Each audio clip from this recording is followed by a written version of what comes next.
In this video, we'll learn how to calculate depreciation with SUMPRODUCT. First, we're going to use this depreciation schedule. We switched in this video to the maker's depreciation schedule because what we're going to have to do is reverse these numbers eventually, and it's a lot easier when they're different. Plus, the IRS uses makers for all tax calculations anyway, as I understand it, so we're going to run with this. So the first thing we need to do is get our depreciation schedule here. I'm going to copy, paste as values.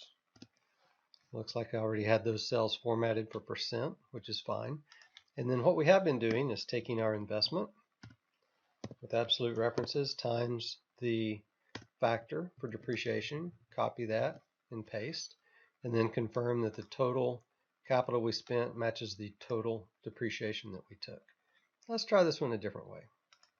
Let's come over here. Notice we have reversed these. I can reverse those with the data sort.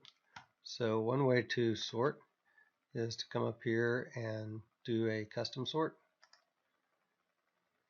It brings up this dialog box. The legacy menu for that is Alt-DS. And we can go to Options, and instead of sorting top to bottom, we can sort left to right and tell it we would like to sort by row 9. If we do A to Z, it's going to move that first one over here to the left. But then if I repeat the process, sort left to right by row 9, and do Z to A, then it will move the first one to the right. So that's how we sorted those to get from depreciation problem 4 to depreciation problem 5. Now what we want to do is use the sum product to calculate the depreciation. And the way we'll do that is sum product. I'm going to grab this array first and hit F4 to make it absolute. And I count how many cells, 1, 2, 3, 4, 5, 6.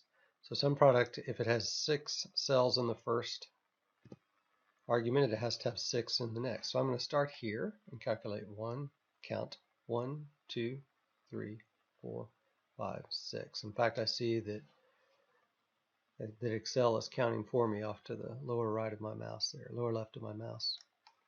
And then when I hit enter, it calculates 800. The way it gets that is it says a blank cell times 5.7% is nothing.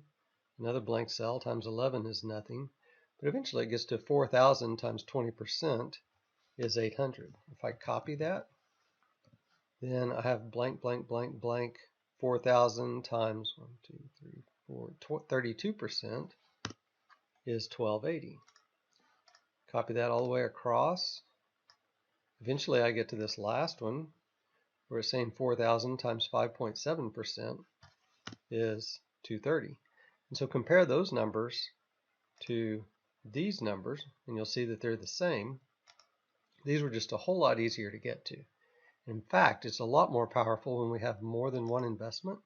If I come over here and say sum product, the depreciation schedule, absolute, comma, and again that was 6 cells. So I'll grab 6 cells here, make it relative.